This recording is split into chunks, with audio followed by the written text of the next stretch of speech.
Carregaram baldes, outros tentaram encher garrafões em bicas improvisadas.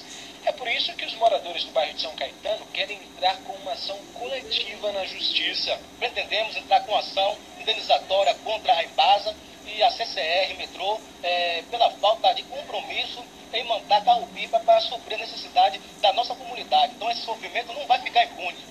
Já tem bom tempo a gente se tomar uma água, se beber água, com esses carros-pipa com a água tudo amarela e não tem como fazer comida e nem beber água. A água é pra quê agora? Agora aqui é pra jogar no vaso e fazer um pouquinho de comida, né? Não sei. A senhora tá fazendo como pra beber água? Não sei, eu vou pra casa pra que eu faço.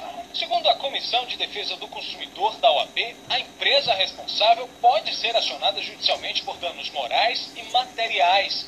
E o cidadão pode sim requerer uma indenização pelos transtornos causados pelo rompimento da adutora. O valor pode chegar a mais de 20 salários mínimos.